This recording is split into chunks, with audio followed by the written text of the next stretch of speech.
खबर बहुत बड़ी है दोस्तों। नीतीश कुमार को राज्यसभा भेजा जा रहा है, जिसका अर्थ यह हुआ कि बिहार को मिल रहा है भारतीय जनता पार्टी का मुख्यमंत्री। बड़ा प्रश्न, क्या भारतीय जनता पार्टी क्षेत्रीय दलों की दुश्मन है? हर गुजरते लम्हे के साथ भारतीय जनता पार्टी का कदम आखिर क्षेत्रीय दलों के लिए घातक और जानलेवा क्यों साबित हो रहा है? मैं ऐसा क्यों कह रहा हूं दोस्तों? क्योंकि यकीनन नीतीश कुमार के दम पर भारतीय जनता पार्टी गठबंधन बिहार का चुनाव जीता था, उनके साथ सहानुभूति के चलते, उनके चेहरे के चलते, और आज नीतीश कुमार को राज्यसभा भेजा जा रहा है। यानी कि भारतीय जनता पार्टी के चेहरे के लिए मुख्यमंत्री के तौर पर अब रास्ता साफ हो गया है। हमें यह नहीं भूलना चाहिए दोस्तों कि भारतीय जनता पार्टी के पूर्व अध्यक्ष जेपी नड्डा ने, याद कीजिएगा, क्या कहा था, और बिहार से ही उन्होंने कहा था कि हम सभी क्षेत्रीय दलों को खत्म कर देना चाहते हैं। यानी कि इस देश का जो संघीय चरित्र है, फेडरल स्ट्रक्चर है, फेडरल चरित्र है, उसे भाजपा खत्म कर देना चाहती है। और कहीं ना कहीं राष्ट्रीय राजनीति में सिर्फ दो दलों की गुंजाइश बनी रहे, भारतीय जनता पार्टी और कांग्रेस, और उसके अलावा कुछ नहीं। याद कीजिएगा दोस्तों, नीतीश कुमार तो महज बानगी हैं। जो दल इनके सामने नहीं झुकते हैं उन पर इतना अत्याचार किया जाता है कि आप उसकी कल्पना नहीं कर सकते हैं। तीन चेहरे आपके सामने हैं: ममता बनर्जी, उद्धव ठाकरे, अरविंद केजरीवाल। तीनों क्षेत्रीय दल, और तीनों को बेहिसाब परेशान किया गया। जहां तक उद्धव ठाकरे की बात है, उद्धव ठाकरे को तो इस कदर परेशान किया गया, उनके दल को दो फाड़ कर दिया गया, चीर दिया गया। एनसीपी को चीर दिया गया, दो फाड़ कर दिया गया। उद्धव ठाकरे पर हर किस्म की यातनाएं बरपाई गईं। ममता बनर्जी लगातार भारतीय जनता पार्टी, उसकी एजेंसीज उन्हें टारगेट कर रही हैं। अभी हाल ही में शराब घोटाले में अरविंद केजरीवाल को शानदार जीत अदालत में मिली थी, क्योंकि सीबीआई के केस में कोई दम नहीं है, दिल्ली की एक अदालत ने फैसला सुनाया था। यानी कि भारतीय जनता पार्टी क्षेत्रीय दलों की दुश्मन है, और नीतीश कुमार को राज्यसभा भेजा जाना कहीं ना कहीं जनता दल यूनाइटेड की उल्टी गिनती शुरू हो गई है, इस बात की बानगी है। जैसे कि आप तस्वीरों में देख रहे हैं दोस्तों, यह वो मंजर है जब नीतीश कुमार राज्यसभा के लिए नामांकन भर रहे थे। अपने पूरे स्क्रीन पर देखिए और गौर फरमाइए उनके साथ कौन कौन है। उनके साथ है देश के गृह मंत्री अमित शाह, उनके साथ हैं भाजपा के अध्यक्ष नितिन नबीन। इसका क्या अर्थ है दोस्तों? इसका अर्थ साफ है कि नीतीश कुमार की रुखसती की जमीन, जनता दल यूनाइटेड के खात्मे का उल्टा countdown, reverse countdown, final countdown, इसकी गिनती कोई और नहीं पढ़ रहा है, देश के गृह मंत्री अमित शाह पढ़ रहे हैं। और फिर इस तस्वीर में देखिए किस तरह से अमित शाह के साथ नीतीश कुमार खिलखिला रहे हैं, मुस्कुरा रहे हैं। मगर यहां विपक्ष को मौका मिल गया है उन पर प्रहार करने के लिए। तेजस्वी यादव पत्रकारों से मिलते हैं और कहते हैं अपने चिर परिचित अंदाज में कि भाई दुल्हे को बताया कुछ और गया था और बाद में फेरे किसी और के साथ लगवाए जा रहे हैं। सुनिए तेजस्वी का यह प्रहार। कि चुनाव में जिस हिसाब से इन लोगों की जीत हुई है, धनतंत्र की जीत हुई है, मशीन तंत्र की जीत हुई है, सब लोग करेगा तो ये एक एक एनडीए के घटक दल सब लोग जानते हैं कि उनकी जीत इस चुनाव में कैसे हुई।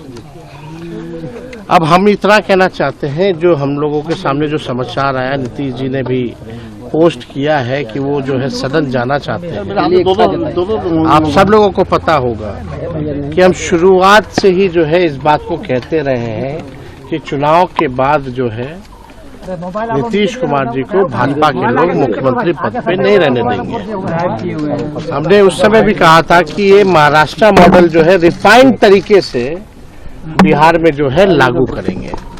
आज वो बात जो है सच हो रही है, और जो जन आकांक्षाएं हैं इस सत्ता परिवर्तन के खिलाफ हैं। सभी लोग, जो भी जन भावना लोगों की है, इस सत्ता परिवर्तन के खिलाफ है। हम नीतीश जी के साथ कुछ दिन काम भी किए, उप मुख्यमंत्री भी रहे, लेकिन ज्यादातर जो है हम विपक्ष में रहे। हम लोग सब लोग जानते हैं। आप मेरा एक बयान देखिएगा, जब नीतीश कुमार जी,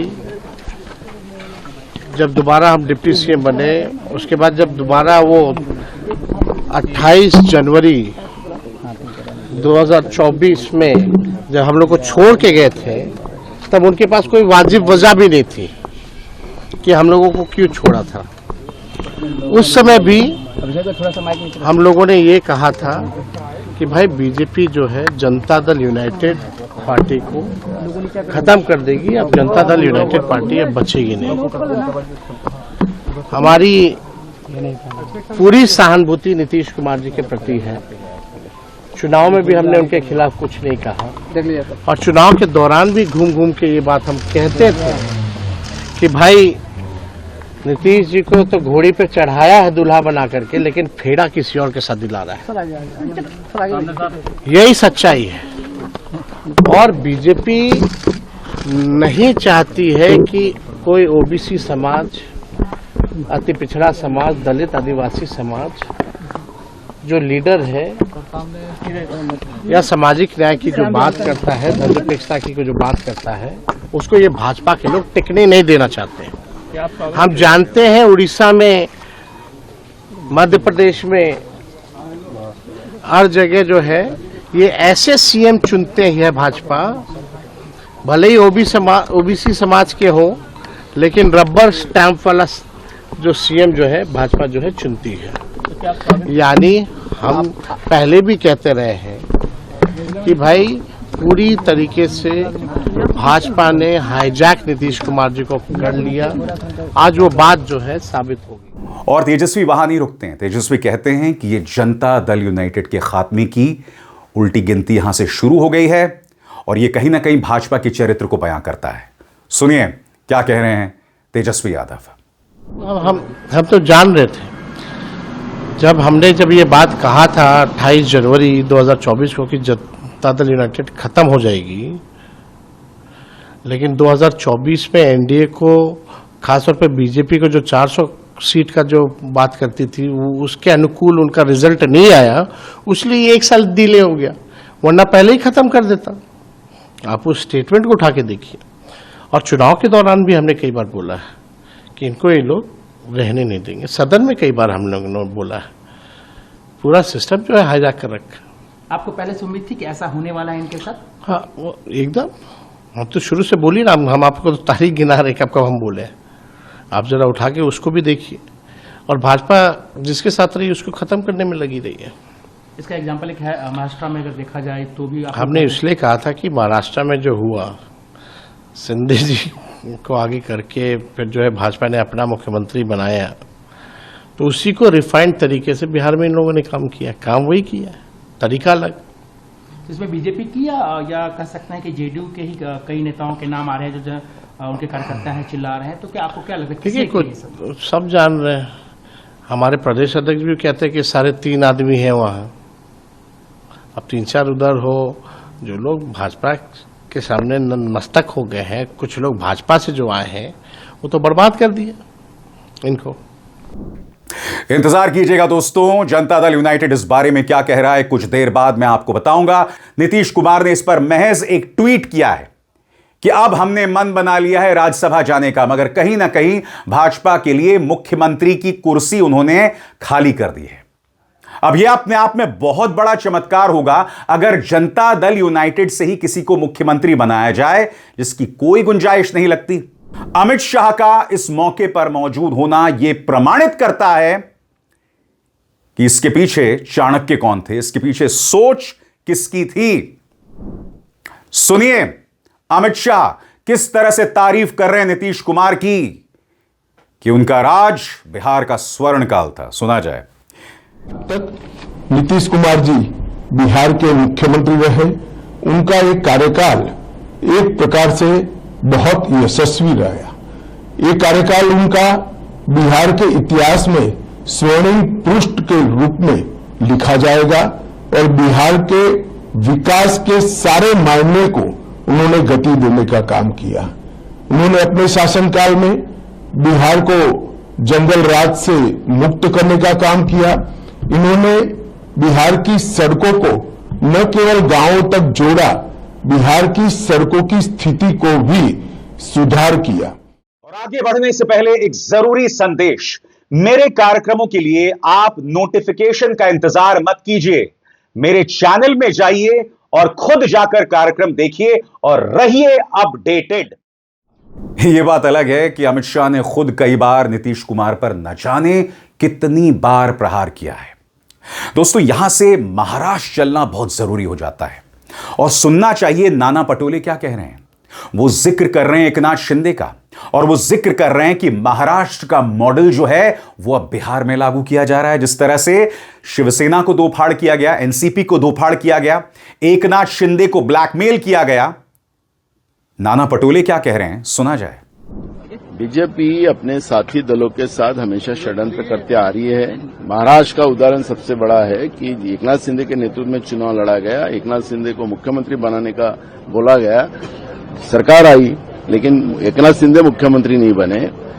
लेकिन बिहार में जब नीतीश कुमार के नेतृत्व में चुनाव लड़ा गया, वहां पे इनकी जीत हुई। वहां पर कुछ कारण के वश उसको मुख्यमंत्री बनाना पड़ा। वो पहले मुख्यमंत्री बनाने के लिए तैयार नहीं थे, लेकिन नीतीश कुमार ने जो खेला अपना, वो खेले की वजह से वो मुख्यमंत्री बने। लेकिन अब उनको ट्रैप में लाकर, अब उनको मुख्यमंत्री पद से हटाकर बीजेपी अपने साथी दलों को हमेशा धोखाधड़ी करते आ रही है और उनसे बेईमानी करते रहे। उसका उदाहरण आपको स्पष्ट तोड़ने की कोशिश की जा रही है, लग रहा है पूरा उनके साथी, महाराष्ट्र में भी वही हाल है, उनके साथी दलों को तोड़ा जा रहा है। तो इसलिए हर जगह बीजेपी अपने साथियों को ही खत्म करने का काम करती है। बिल्कुल, साथियों को ब्लैकमेल करती है, उनको खत्म करती है, उनके लोगों को अपने साथ लेके खड़ी कर जाती है। ये बीजेपी का काम है। मगर जहां तक जनता दल यूनाइटेड की बात है, उनके नेता केसी त्यागी सामने आते हैं और वो नीतीश कुमार के कार्यकाल को एक स्वर्णिम युग के तौर पर याद करते हैं। मगर केसी त्यागी जैसे दिग्गज क्या इस बात को समझते हैं कि हो क्या रहा है? हकीकत यह है दोस्तों कि आज जनता दल यूनाइटेड के कई बड़े नेता वो भारतीय जनता पार्टी के पिछलग्गू बन गए हैं।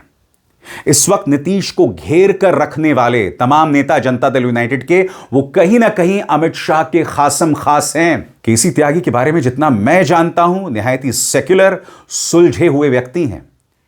जो हो रहा है जनता दल यूनाइटेड के साथ, क्या यह उन्हें असहज नहीं करता? सुनिए क्या कह रहे हैं केसी त्यागी। नीतीश युग का अंत कभी हो नहीं सकता। उन्होंने नया बिहार बनाया है। जैसे कर्पूरी ठाकुर और चौधरी चरण सिंह जिंदा हैं, ऐसे ही युग युग तक नीतीश कुमार भी याद किए जाएंगे। वहां बिहार में दोनों सदन के सदस्य रहे। उन्होंने जो ट्वीट के जरिए अपनी भावना व्यक्त की, संसद के दोनों सदन के वो सदस्य होने जा रहे हैं। राज्यसभा जब नीतीश जी आएंगे, इससे संसदीय राजनीति को क्या फायदा होगा? ये जाहिर है कि सदन की भी गरिमा बढ़ेगी, बहस का स्तर ऊंचा होगा और यूं भी 2001 में अपनी ख्याति के चलते और अपने अच्छे बौद्धिक ज्ञान के चलते उन्हें बेस्ट पार्लियामेंटेरियन का खिताब भी मिला था। और अगर आपको समझना है कि हो क्या रहा है, तो मैं आपके सामने एक वीडियो पेश करता हूं दोस्तों, पूरे स्क्रीन पर देखिए। जनता दल यूनाइटेड के कार्यकर्ता इस वक्त विरोध प्रदर्शन कर रहे हैं। वो कह रहे हैं कि हम नीतीश कुमार के लिए जान दे देंगे, मगर उन्हें दिल्ली नहीं जाने देंगे, क्योंकि जो बात जनता दल यूनाइटेड के नेता अनसुना कर रहे हैं, जनता दल यूनाइटेड के कार्यकर्ता उसे बर्दाश्त नहीं करने वाले हैं। इन तस्वीरों को देखिए दोस्तों आपके स्क्रीन पर, किस तरह से जनता दल यूनाइटेड के कार्यकर्ता जो हैं इसके खिलाफ प्रदर्शन कर रहे हैं और इसके जरिए कहीं ना कहीं बिहार की राजनीति में एक भूचाल सा आ रहा है। यह अपने आप में बहुत कुछ कहता है। जैसे मैंने कहा, इस वक्त नीतीश कुमार के आसपास जनता दल यूनाइटेड के जितने बड़े नेता हैं वो पूरी तरह से अमित शाह के हाथ में हैं, मगर जो कार्यकर्ता है वो सब समझ रहा है। बिहार का जो आम इंसान है उससे बड़ा कोई दिग्गज नहीं है राजनीति में। यूपी बिहार में जाइए साहब, बच्चा बच्चा राजनीति से वाकिफ है। आपको क्या लगता है, ये जो तस्वीर यहां पर दिखाई दे रही है, इस तस्वीर जिसके अंदर जनता दल यूनाइटेड का कार्यकर्ता इसका विरोध प्रदर्शन कर रहा है, इसके क्या मायने हैं? यह अपने आप में बहुत कुछ कहता है। कांग्रेस का कहना है यह सरासर गद्दारी है। सचिन पायलट। ये तो समझ में नहीं आ रहा मेरे को कि आपने चुनाव लड़ा, अपने चेहरे पर लड़ा, वोट बटोर लिए, जनता ने आपको चुनकर भेजा, अब आप विड्रॉ कर रहे हैं, किसके दबाव में कर रहे हैं, क्या अच्छा से कर रहे हैं या मन मार के कर रहे हैं, इनका कुछ पता नहीं। और नीतीश जी ने वैसे भी बहुत बार अपना मन बदला है, कभी इस पाले में कभी उस पाले में। अब सुनने में आया कि वो दिल्ली आ रहे हैं। बिहार में क्या होगा, क्या दोबारा भाजपा वहां पर उनको दबाव बनाकर सत्ता हासिल करेगी, मैं नहीं कह सकता हूं। लेकिन जो कुछ भी हो रहा है ये जनता को धोखे में रखकर किया गया है। अगर आप 6 महीने पहले बोल देते कि मुझे राज्यसभा में जाना है तो हो सकता है परिणाम कुछ और आते। दोस्तों, मुद्दा सिर्फ यह नहीं है कि बिहार राजनीति के सबसे बड़े ब्रांड यानी नीतीश कुमार अब मुख्यमंत्री की कुर्सी खाली करने वाले। मुद्दा सिर्फ वो नहीं है। अगर ये सामान्य वक्त होता, सामान्य समय होता, तो मैं इसे बहुत ज्यादा तरजीह नहीं देता, क्योंकि हम उस युग में रह रहे हैं जहां भारतीय जनता पार्टी ने अपने रसूख का इस्तेमाल करते हुए, एजेंसीज का इस्तेमाल करते हुए, पैसे का इस्तेमाल करते हुए, डर का इस्तेमाल करते हुए तमाम जो क्षेत्रीय दल हैं उन्हें तोड़ने की कोशिश की है। शिवसेना, आम आदमी पार्टी में पूरी कोशिश की, जेल भेजा और न जाने क्या क्या नहीं किया। हमारे सामने एक लंबा चौड़ा इतिहास है। ममता बनर्जी पर दबिश बनाई, उनके 2 नेता जो हैं मुकुल रॉय से लेकर शुभेंदु अधिकारी को किसी तरह से बाहर ले आए। इसी तरह से अगर आप अन्य राज्यों में जाइए, असम के मुख्यमंत्री हेमंत बिस्वा शर्मा, उन पर जिस तरह से दबिश डाल के भारतीय जनता पार्टी उन्हें अपने पाले में लाई, यह अपने आप में बहुत कुछ कहता है। यानी हर जगह भाजपा का वही अंदाजे बयां है, डर, पैसा, एजेंसीज, इस्तेमाल करो, पार्टियां तोड़ो, क्षेत्रीय दलों की अस्मिता को छिन्न भिन्न कर दो। यह लगातार दिख रहा है और हम इसे नजरअंदाज नहीं कर सकते हैं। मगर राष्ट्रीय तौर पर यह देश के लिए अच्छा संकेत नहीं है, क्योंकि भारत की खूबसूरती, हमारे लोकतंत्र की खूबसूरती यही है कि हमारे देश में राष्ट्रीय दल भी रहेंगे, क्षेत्रीय दल भी रहेंगे। क्षेत्रीय दलों की खूबसूरती यह है कि वो लोग जो राज्य से जुड़ी बारीकियां होती हैं उसे समझते हैं, मगर कहीं ना कहीं भाजपा उसे खत्म करना चाहती है। वो सिर्फ प्रधानमंत्री नरेंद्र मोदी के करिश्मे के आधार पर सब पर राज करना चाहती है और राज्यों की जो जरूरत है उसे नजरअंदाज करती है, और ये ठीक नहीं है। बहरहाल अभी हमें इंतजार करना पड़ेगा कि नीतीश कुमार की जगह क्या भाजपा के उम्मीदवार को मुख्यमंत्री बनाया जाना है, जो कि लगभग तय है। बताया जा रहा है कि या तो नित्यानंद राय या सम्राट चौधरी को मुख्यमंत्री बनाया जा सकता है, या फिर जनता दल यूनाइटेड के किसी नेता को ही मुख्यमंत्री बना दिया जाए। और अगर ऐसा हुआ तो वो चमत्कार से कम नहीं होने वाला है। अभिसार शर्मा को दीजिए इजाजत। नमस्कार।